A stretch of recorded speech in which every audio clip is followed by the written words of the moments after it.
Yo, C's. Yep. Yo, I was thinking about a new side gig for you. Something with flexible hours, good pay, and rewarding. You might even get a workout too. Oh yeah? What's that? All right, hear me out. Bail enforcement agent. What? Like that Mad Dog the Bounty Hunter? Just like that. Yo, I'm not dumb, but what's a bail enforcement agent? You know what that is? No. All right. So maybe we'll do today's episode on it.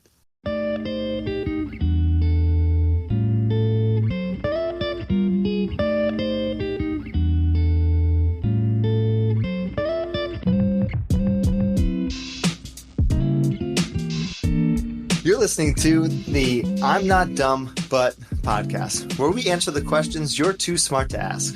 Follow along as we try to make sense of topics that might be mainstream but not common knowledge.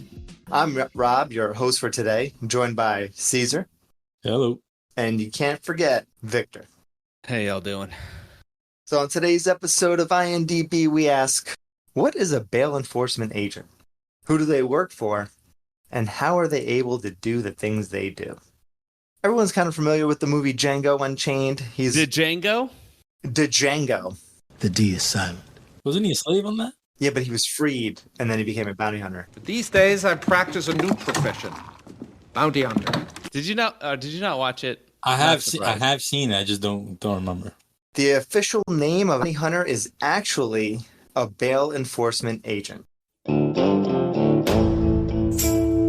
And they also can be referred to as a fugitive recovery agent. By definition, a bounty hunter is a private agent or individual who's usually working for a bail bondsman, and then they capture fugitives or criminals, and then they come back and get commission for a bounty.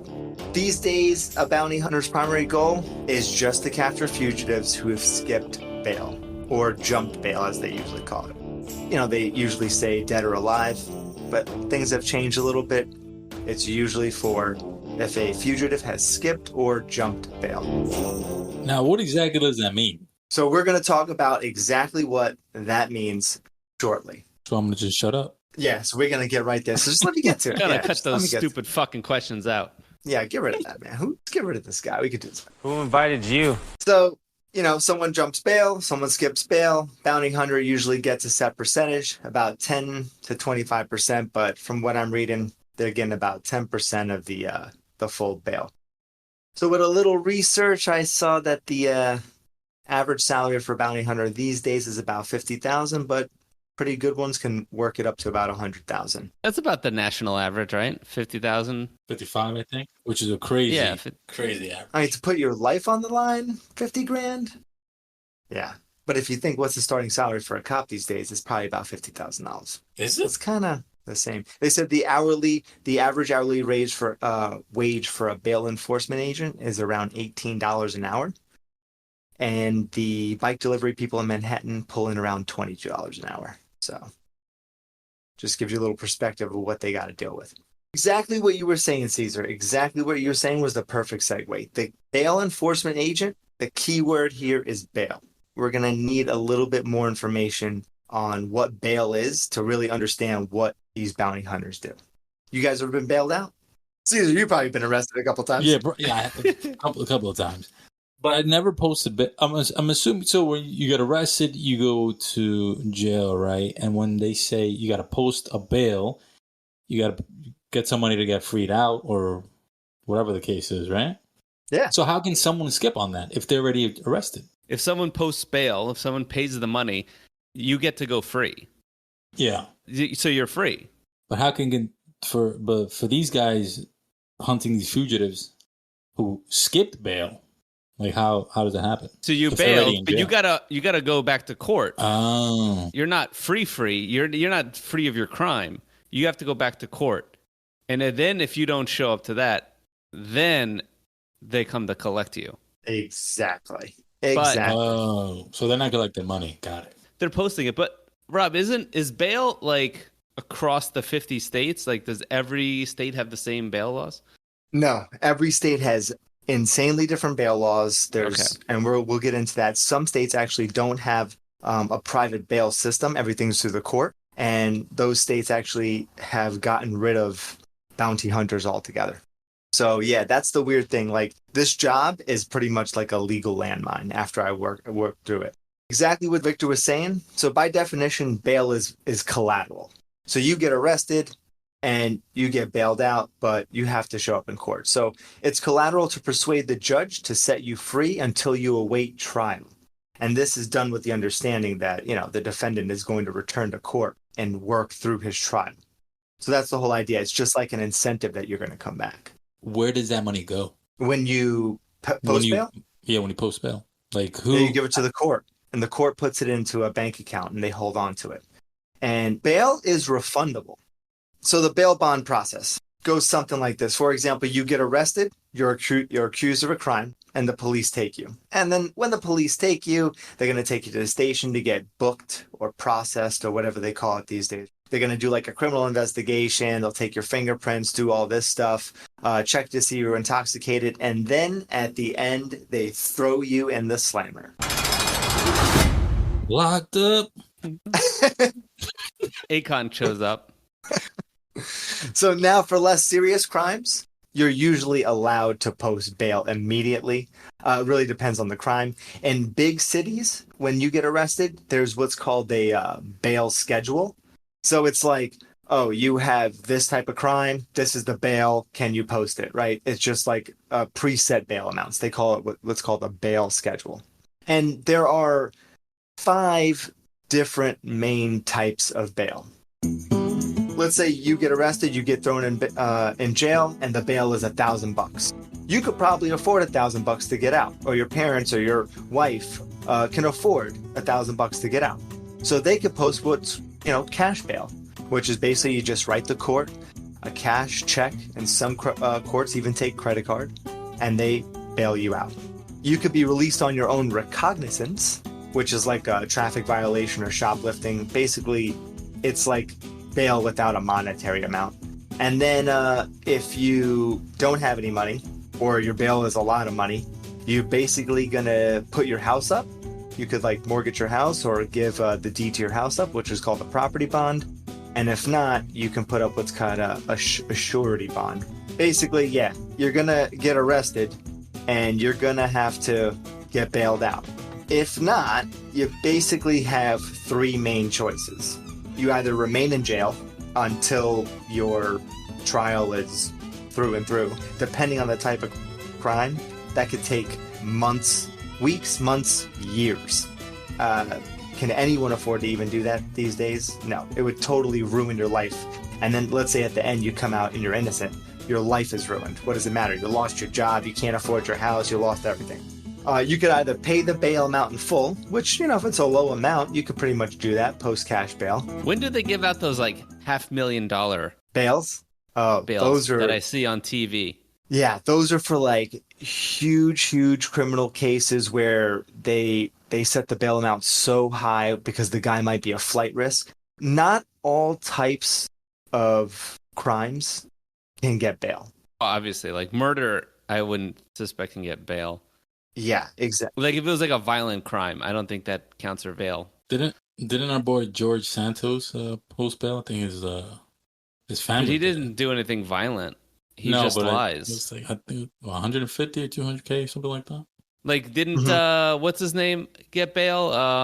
Madoff. Yeah, it was like $10 million.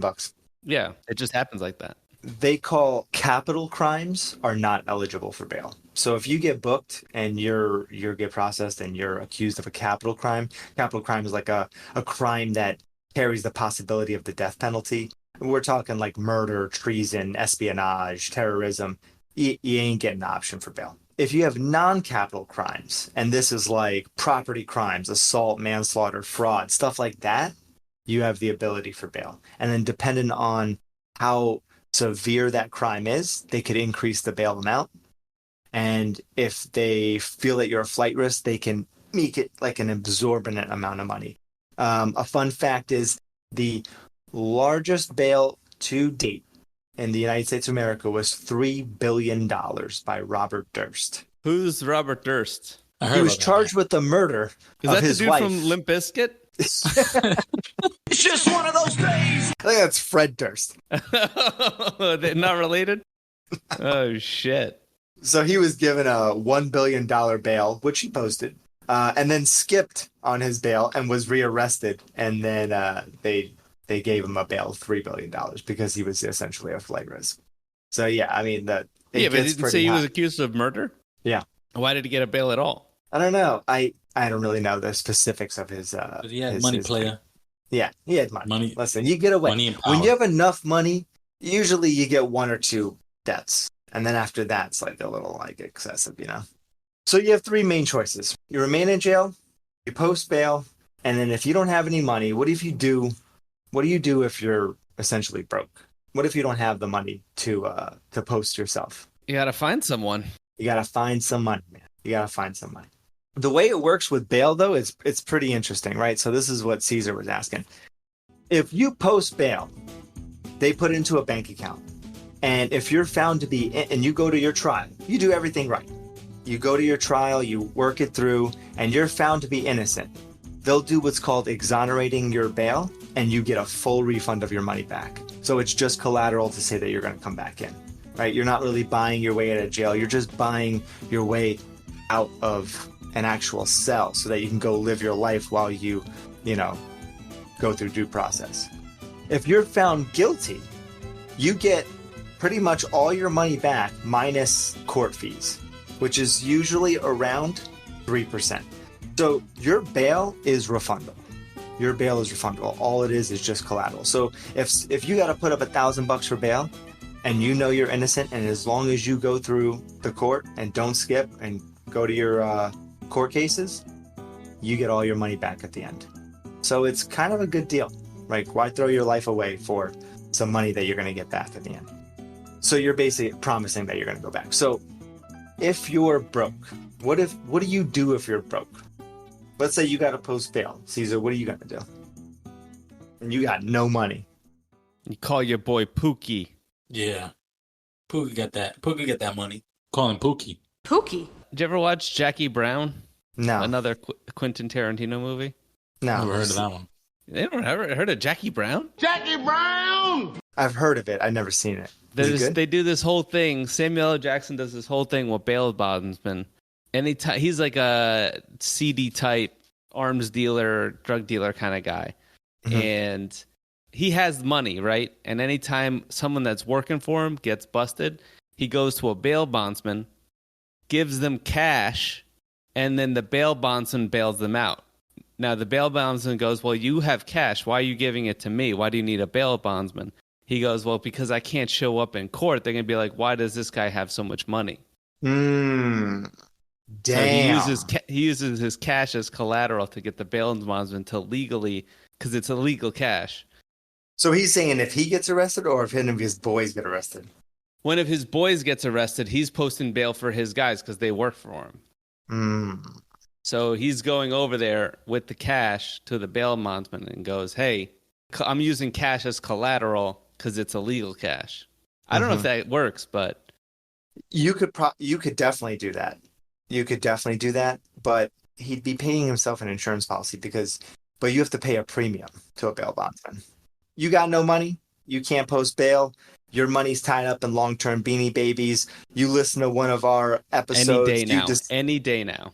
You decided Silicon to Valley make your stocks. own NFT, and now you're pulling negative returns, player. You're broke. I don't know negative returns. You know how all your numbers are red on your Fidelity account? That ain't a good thing. I thought that meant they were hot. I thought those stocks were hot. That's why they were red. Yo, all my stocks are on fire this week. All my stocks are on fire. Yo, it's been a crazy month. That's when you go to your bail bondsman. You can't just go to the bank. You can't go to Wells Fargo and Chase and be like, hey, I'd like to take out a loan for $10,000 to get out of jail. No one is going to take on that type of risk. You can't go to your parents because if you're broke, chances are they're broke and all your money's tied up. So you go to a bail bondsman, and in order for them to navigate this risky type of financial move, what they do is they charge a premium. It's a set amount, and the state actually sets that amount. Really, it's about 10%. So what happens is, let's say you had a $10,000 bail. You go to a bail bondsman, you got to pay a 10% premium that is non-refundable. Non-refundable. You'll never get that back. Doesn't matter if you go to every court date. It doesn't matter if you're innocent, you're guilty, nothing. That premium is for the bail bondsman to take on this type of risk. It's also the only way they're going to be able to stay in business, right? So they're taking on all this risk and they're getting premiums immediately. And then what you do is they'll go ahead and they will post bail for you. The weird thing with that is they're going to take collateral. They're going to take collateral from you. They're going to take collateral from as many people that you know so that you feel obligated to go to court. The whole deal is that they don't want you skipping bail. They don't want you jumping bail. They don't want you to be a flight risk. And they have to basically navigate the risk. Because if you skip bail, now they got to pay a bounty hunter to go and get you. So they don't want to do that. What they want is to post the bail, get the premium, you go, they get the money back, and they just made 10% on their money immediately. That's the whole goal. That's their thing. It functions like a bank. Yes. That's the interest. Yeah. Yes. And the court system allows this type of private bail bond system. 46 states in the nation allow that. There are 4 states that actually don't allow this. You have to go through the court and do that. So if you don't want to pay cash, don't got the cash, don't want to put up the deed to your home, because you could do that too, where the court you can just bypass the bail bondsman and put up your property, and they'll put a lien on your amount and then foreclose if you don't pay. If you don't want to go through any of that trouble, you can do what's called a surety bond, and you go through a bail bondsman, and he basically is the surety. He is guaranteeing that you will go to court. That's the whole idea between a bail bondsman. And because they're going to take on that risk, they get a non-refundable 10% premium. You go to court, they get the money exonerated back to you, they get the premium, and you're good to go. So for New York State, I was looking at New York State, and they have an interesting one. So when you go and get a bail bond, you got to pay a 10% premium on it, and the states are the ones that cap this. New York State has a formula. Of course, they got to be different. And they have a formula, and it's like a tiered approach. So they do like 10% for the first 3,000. Then it's 8% up to 10,000. Then, 6% past after 10,000. So they do like a tiered approach to the premiums that the bail bondsman can charge, right? So that's their whole thing. Now, like I said, they don't want to hire a bounty hunter. They will do credit worthiness checks, right? They do all this stuff. They look at all your assets to see if you can take anything, and they'll take any of your assets. They'll take stocks, bonds, jewelry. They will take cash, property, the deed to your home, your car. They will take anything as surety, because if you skip bail, if you take that, let's say you have a $10,000 bail, you pay the bail bondsman $1,000 as a premium, and you agree to a bail bond agreement, and then you skip bail, he's got to pay 100% of that amount to the court. And usually he has a small window to catch you. If not, the court takes that money, and it's called what's called a forfeiture. So the bail bondsman does not want to lose that money for, he doesn't want to lose $10,000 for a $1,000 premium. And then if he's got to go and track you down, it's going to cost money to go and track you down, because now he's got to pay the bounty hunter, which is 10% of the whole amount. So basically the premium that he just got paid, he's got to pay the bounty hunter to go get you. Then all the time it's going to take. So they'd be out of business. And in reality, from what I was reading, the bail bondsmen, they don't even put up the money up front in a lot of these places. The surety bond is just like an agreement. And they say that if you skip bail, they'll pay. Some of these places will take 100% collateral. The court has like a deal with these bail bondsmen. Yes. Like they're not even exchanging money. They're just like, hey, if this happens, we're good for it. Yeah, we're and good since for we're it. A business that we work closely with, you'll take our word for it. Exactly. And because that changes everything. It does change everything. And they are backed by insurance companies that insures these bail bondsmen. See, this was what was interesting. I was thinking, okay, if I'm a bail bondsman, let's say, Caesar, you're a bail bondsman, and I have a $10,000 bail, and I pay you $1,000. Now you are basically on the hook for $9,000. If I bail, how much collateral do you want to be able to cover if I bail? I mean, you'd want all of it. $5,000. Yeah, you'd want enough collateral to cover the entire bail amount. Enough to pay the premium on the insurance. Yes. Because if I'm being covered, if I have an insurance policy on that, I want to be able to make sure that I can cover that with what the collateral that you're giving me. So that way I win no matter what. Some states will take 100% of the collateral from your parents, from your friends, from whoever, from your house, from your car, whatever. They'll take 100%. So if something happens and they can't get you, they pay it all off. New York State actually says that collateral, cash, property, deed to home, should be somewhere around 10%. So collateral should be reasonable, such as a 10% bond amount. So New York State only really wants these bail bondsmen to take only 10% collateral. That's probably enough to pay the premium. And if something happens, then the insurance covers the rest of it. And I also read in New York State's rules, this is from New York State website, a bail agent may not charge any fees outside the premium. That's it. That's the only fee they can charge on the bail amount, except for out-of-pocket costs for the apprehension and surrender of the defendant. They get that fee, and then however much it costs, they can go ahead and sue you for the amount they had to pay the bounty hunter. So at least they're still getting that premium, because if not, then they're going to all be out of business. So that's the whole idea. They're backed by insurance companies. They don't really even pay the bail amount up front, and it's just an agreement. It's an agreement between the defendant, or what they call the principal, and the bail bondsman. And that agreement is called a bail bond agreement. That is one of the most strongest, craziest agreements you will ever agree to. If you ever have to sign a bail bond agreement, you pretty much signed your rights away. Let's recap real quick. So a bail enforcement agent, they're basically bounty hunters. Who they work for? Bail bondsmen. What do? Enforce bail. If you skip or jump on your bail and don't show up to court, the bail bondsman will hire a bail enforcement agent to come find you. That's the whole idea. Now, how can they do this? How do we have this idea of a bounty hunter?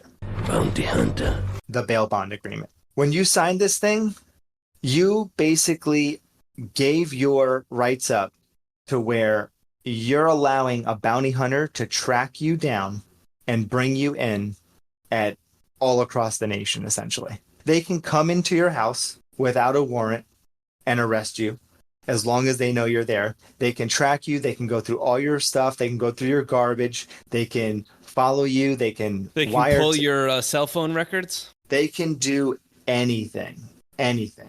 So you basically gave it all away. I was reading a bail bond agreement. In it, it says like, okay, you agree to the non-refundable premium. Okay. You agree to show up in court under the bail bondsman's custody, because essentially when the bail bondsman posts bail for you, they're releasing you into his custody, his or her custody. And they can pull you back into jail and apprehend you at any moment is the idea. You give them consent to track you, call you, and know all your whereabouts. I will look for you. I will find you. You agree if you decide to run that you are no longer, this was in one of the bail bond agreements, you are no longer a member of the public and agree to the risks associated with your apprehension. That means if you try to fight, they're going to knock you out and bring you back to court. You are literally a walking inmate. Yes. You're a walking inmate. That's all it is. Yeah. Yeah, that's all it is. If someone fails to show up in court, the court issues a bench warrant for your arrest. And then the bail bondsman will usually hire a bounty hunter. He'll give him a copy of the bench warrant. He'll give him a copy of the bail bond agreement. All states have different rules for what is needed. That's the weird thing. Some places, you just need a copy of the bail bond agreement or just a warrant or whatever. Some you need a bunch of information. You got to have it on you. You can go into other people. You can go into they can show up into your house and just arrest you. But there are rules and regulations to what bounty hunters can do. When a bounty hunter or bail enforcement agent takes on a job, they're going to get paid usually around 10% of the full bond amount, which is very similar to what the bail bondsman is getting on the premium. Because if the full bail amount is 10,000 and the bail bondsman's charging 1,000, a 10% fee, the bounty hunter's charging pretty much the same thing. So if the bail is like $100,000, Mm-hmm. they would be looking at something around 10% of that. Yep. And in the Damn. case of these huge bail amounts, think about the one we just saw. It was $1 billion he posted bail, and then he Fred skipped Durst on it. That one. Yeah. Fred Durst. And then the guy skipped and got apprehended. The bail bondsman and the bounty hunter got 10% of that, or whatever deal they made, of $1 billion. Jackpot, right? This is the perfect side gig for you, Caesar. This is the perfect one. Doesn't sound like a side gig at all. No, it's flexible schedules. You make your own schedule. He's got to be on the road looking for motherfuckers 24/7. They could have escaped anywhere. He's got to be driving around, snooping people. You know, he can't like show up to a 9 to 5 and then after go, hey, I got to go to Missouri and look up this fucking guy that skipped. An Uber or Lyft sticker on my car and just drive That's around. it. That's it. You work a 9 to 5. You come out. Everyone knows criminals only go out in dark. Perfect. Perfect. Yo, you ever watch the show? Is it like Teenage Bounty Hunters? No, I'm going to watch that now. It was like one season on Netflix, and it was like these two teenage girls that like accidentally became bounty hunters. I'm a real, official bounty hunter. But like Method Man was in there, and he was like a badass social media like dog, the bounty hunter type person. It's a TV show or a movie? It was a TV show. It was a one season TV show. This was scripted, or this was like two actual girls doing? Oh. Yeah, it was scripted. What can a bounty hunter do? Whatever the fuck he wants to do. Yeah, so there is a Supreme Court case that essentially put bounty hunting on the map and made it legal. So in 1872, there's a Supreme Court case called Taylor versus Painter. And there's, if you look it up, there's like a very popular paragraph that kind of states and states what it is. It says in the Supreme Court case, when bail is given, the principal person who's getting out is regarded as delivered to the custody of the sureties. So when you pay that bail bond agreement or when you sign it, you are in their custody. And their dominion is continuance of the original imprisonment. So exactly what Caesar was saying, you're just a walking inmate. The bail have their principal on a string and may pull the string whenever they please and render him in their discharge. Wow, it's like a yo-yo. The rights of the bail in civil and criminal cases are the same. They may be doubtless permit to have him go beyond the limits of the state within which he is to answer, but it is unwise and imprudent to do so. And if any evil ensue, they must bear the burden of the consequences. The principal. Yes, the principal. So you skip bail, you gave up all your rights. Their whole thing is they're going to try to arrest you. They carry firearms or any type of weapon to basically defend themselves, because they say that about 3 or 4% of skips or jumpers, whatever they do, tend to fight back. But you got to remember, these people are usually non-capital offenses, so there's not a lot that are very violent, but there are some violent individuals who maybe, for manslaughter or assault or whatever. They can enter your private property. If you got to hide out and you hide out at your parents' place, they cannot enter someone else's home. They can only enter your home without a warrant. Oh. Yes. But if they get permission from the owner of the home, they can roll up in there and take you anytime they want. You're not safe here. I was reading like a lot of times when they run into someone's home, they know that there's a chance that they're going to flee or skip. So they'll like try to, mess with their car or do all that stuff so that when they do run in your house, they know you're going to run. They'll at least try to catch you outside. the dog, the bounty hunter, they'll circle around the back, get a guy back there, and then they'll come up in front. They'll do the little knock, and then the guy tries running out the back, and then they go, there he is, there he goes. That's exactly it. They'll do a little huddle first. Like, we're going to go around They the plan it out. They got to play. They're like, Jimmy, stay back there. Watch him. Watch to see if he comes out. And then they, shake the bee's Almost nest. like 15 minutes of that show. They shake the bees. Yeah, it's called shaking the bee's nest. I don't know. Is that what it's called? So can bounty hunters go into like establishments, like a Denny's or like an IHOP, and just beat the shit out of somebody? Well, they can't. Was that your plan to hide out? You're gonna go to a Denny's and you're gonna be like, "Yo, that bounty hunter never find me in Denny's." You're gonna order like the big breakfast or whatever they got for the all-you-can-eat pancakes. Just stay there. Does IHOP have all-you-can-eat pancakes? Yeah, man. Yeah. You got a carb load before those. The Grand Slam. He just sits there, orders a Grand Slam. Yeah. And he's like, with the unlimited pancakes. No one will ever fucking suspect me being here. Or a Golden Corral and just stay there. Never been to a Golden Corral. I don't think know your what's in stomach there. could handle it. So there's rules and regulations to this, and they are not like police officers. Okay, they have the ability to arrest you, but they're not agents of the law. So they're private for contract hires, and they have a lot of rules and regulations that they got to deal with. And especially since they're going through states, they have to abide by all the states' bounty hunter rules, which we know are all completely different. So if some don't allow you to carry firearms, or some will only allow you to carry certain firearms, and the which way which you can use them, it's all different. And they have to basically manage that as they're trying to apprehend these skips. They can only use reasonable force. If they do use lethal force, they have to really like make a whole case as to why. I mean, and you can't just roll up in the Denny's and beat the piss out of a guy and bring him right back. First of all, no police department or court is going to take back a guy with broken bones, a smashed in face because of the liability alone. You can't damage the goods. Yeah, you can't damage the goods. The whole thing is to apprehend the suspect. If you got to apprehend like a 15-year-old girl for shoplifting, you're not going to go in there and just like knock her out. You got to kind of play the, There she goes. Shake the wasp nest. What do they call it? Shake the bee's nest. Shake the bee's nest. Yeah, so you can't do all that stuff. If you are going to arrest someone, you can only arrest the skip or the jumper. You can't arrest anybody else. So let's say a police officer goes in there and tries to arrest them, and someone kind of gets in the tussle of it all, right? They can arrest everybody for kind of intervening. You can't arrest anybody. You can't arrest anybody but the guy that made the bail bond agreement, because you're just a private citizen, essentially.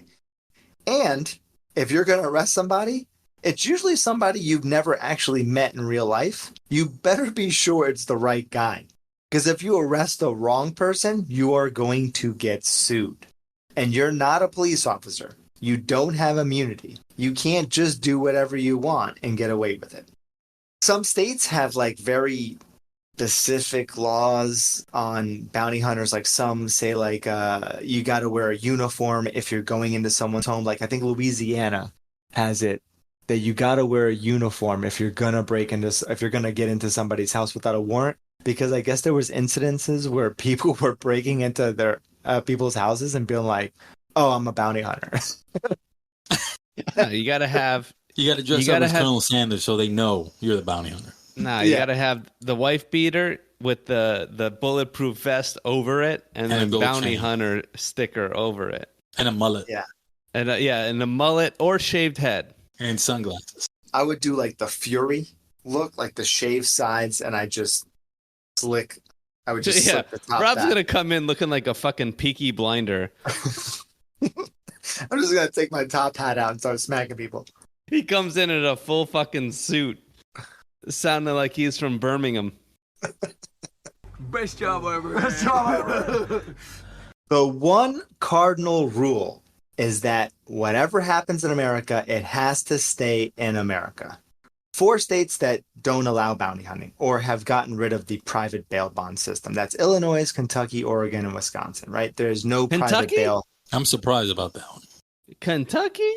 If you got to apprehend somebody in Kentucky, you have to go in there, show the court system that this guy is hiding out there, prove it. They send a police officer, apprehend him, and then they put him in your custody as the bounty hunter to take him back to the state in which he has a bench warrant out for.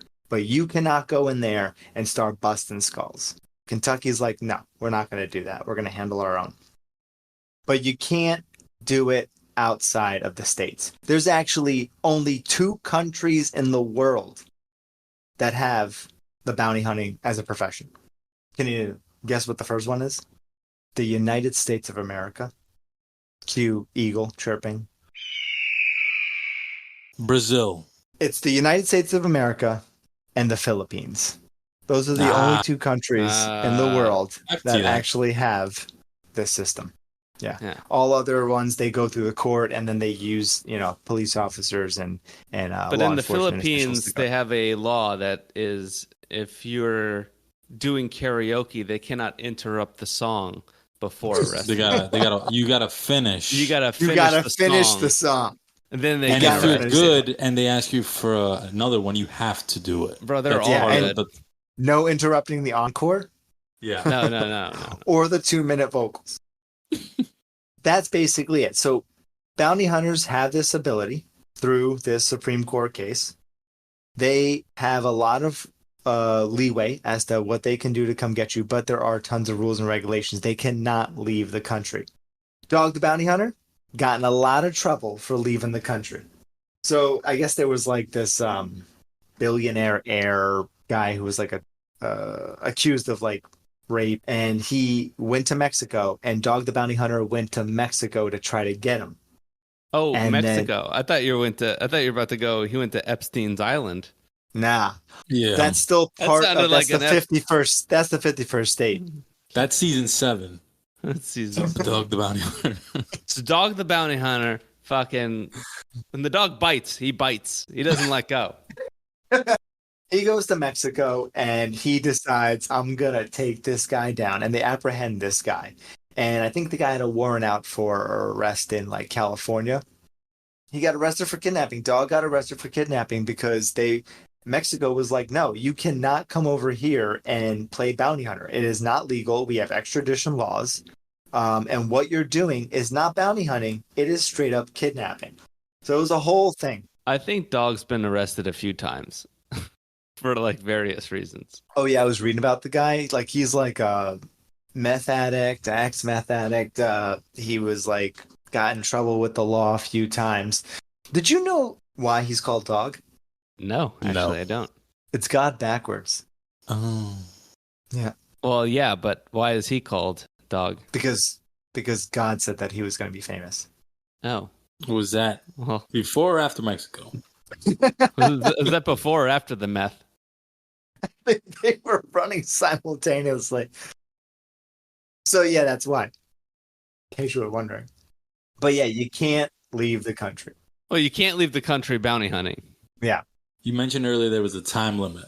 So if an individual skips bail, right, and a bounty hunter gets contracted to get this individual, how long do they have until they get this individual? Or is there a time limit? Yeah, so there is a time limit, and I was trying to find like it really also depends on the case. Some time limits are a few months, some can be up to a few years. Now, the time limit is this. If you skip bail, the bail bondsman is in risk of forfeiting the bail amount. He doesn't want to do that.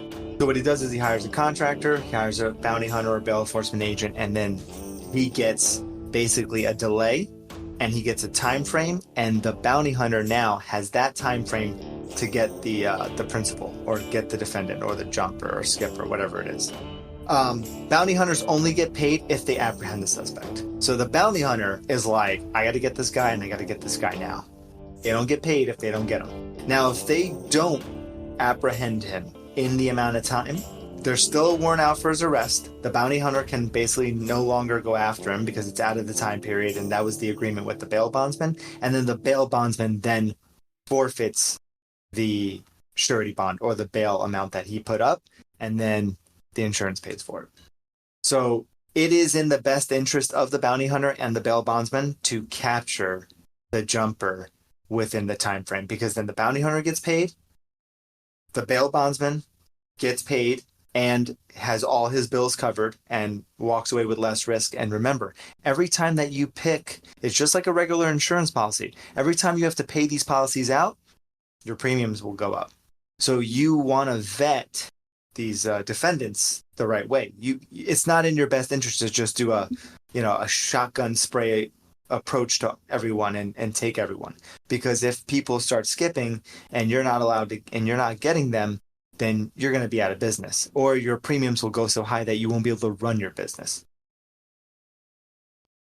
I was trying to see, like, how effective is being a bounty hunter. They say they have about an 88 to 92% capture rate.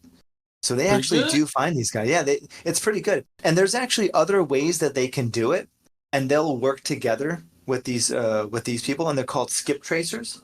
Oh, I've heard of that. Yeah, so if you didn't want to be like me, right?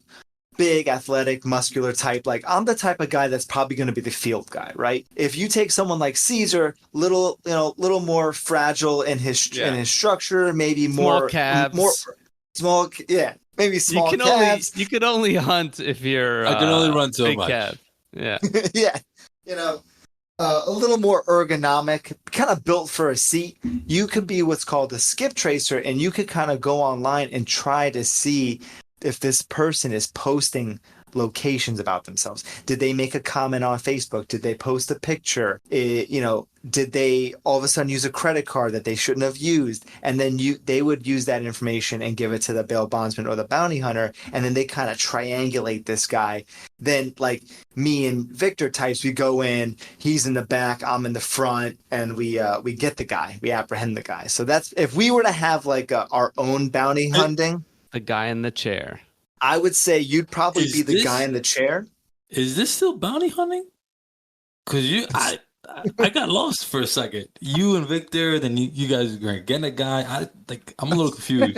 Yeah, it's bounty hunting. I'm saying if we were about to open a bounty hunting business, I'm not dumb, this but would be I'm gonna find you. Did you come up in your research t-shirts, man, for the best strategy? Because I imagine the best strategy to capture a guy these days is probably to catfish them. You could probably catch them a lot faster. Now, the Just best strategy is shaking the bee's nest. Someone bro, goes to the much. back, someone goes to the front, you shake the nest, and they run out the back. It's too physical, man. Bounty hunting 101. I send you an IG message. Yeah, just slide into their DMs. That's the best way to count. Meet me at this location. Boom. Yeah. Got him. All your arrests are made at a Denny's. Hold on. I gotta finish my Grand Slam first before. Yeah, you show up like this episode is brought to you by Denny's. The Grand Slam, though, it's something else. So that's it, man. I mean, we touched upon the bail enforcement agent, right? When I first read bail enforcement agent, I really didn't put it as a bounty hunter, but that's what they're called. We don't call them bounty hunters anymore. And some of the most popular bounty hunters, you guys said Dog. He is a very popular bounty hunter because he had that TV show. Another very famous bounty hunter who, based off our rules, is actually not a bounty hunter. It is Boba Fett. He was a bounty hunter in Star Wars. He is a bounty hunter, yeah. But the thing is, he's actually, based off the rules that we have in America, he's not a bounty hunter because he doesn't work for a bail bondsman. He works for a private person. So he's just like a hired mercenary. Why would he work for the rules of the United States? He lives in fucking space, bro. Okay. When there's international waters. International waters. It doesn't count. He's not a bail bondsman. Yeah, he's a bounty hunter. He hunts There's bounties. A bounty. He's hunting. If you were to do that type of work in America, non-interdimensional space, that would be a mercenary. Because in order to be a bounty hunter, and be licensed as a bounty hunter and pass the test, which is all the stuff you got to do and get registered as a bounty hunter, you have to work for a bail bondsman. That's the only way you're going to do it. Well, If you go out there and you grab somebody off the street, you're a kidnapper. How did old bounty hunting work? So the old ways of bounty hunting, Like before bail bondsmen, when they were just like capturing slaves that were running away. that was, they got rid of that approach. And you're right. They would. I'm not sure if you know, but we actually ended slavery. Good, because that was a really shady practice. It wasn't a good look. A lot of people had stuff to say about it. Yeah, I'm pretty sure that everyone was probably thought not. This is that not was probably right. not the shining beacon that we were trying to be. Yeah. So everyone knew that was wrong, and they finally got rid of it. No, but we do kind of have, when you hear bounty hunter, you do have that idea, that thought of like the wanted poster, the dead or alive wanted poster. They don't put prices on people's heads anymore.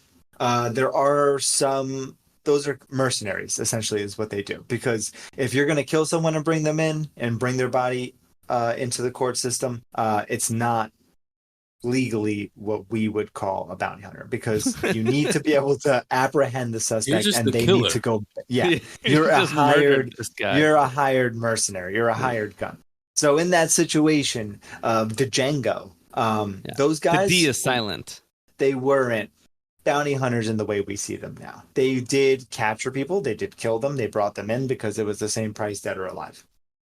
Right now, if you want to be a bounty hunter, the whole ideal is you got to work for a bail bondsman, and you can't kill. You got to apprehend the suspect in a reasonable manner and bring them in. And hopefully they don't fight you. So, Caesar, if you want to go ahead and sign up, New York State has the requirements here. You got to be at least 25 years of age. You need 3 years as an experienced police officer, or have some sort of, licensing and private investigation. And then, you just need to go over there, send in all your paperwork, and you can be out there in a few months' time, working your side gig on the side. So do I just Google these companies? I went on Indeed. No, start your own bounty hunting. Yeah, but I have to it's like a 1099. You worked at Applebee's, right? Yeah. Same thing, 1099. You just work unknown. So that'll wrap up our bail enforcement agent episode. Caesar, you got any questions? Anything you want to go over? Yeah, man. It's interesting stuff, man. Interesting stuff. The whole topic. A career you'd like to pursue, or what do you think? No, Cavs won't allow me to do it. I'll keep you in the office. You got office calves? Office Cavs. You got office cabs? Yeah.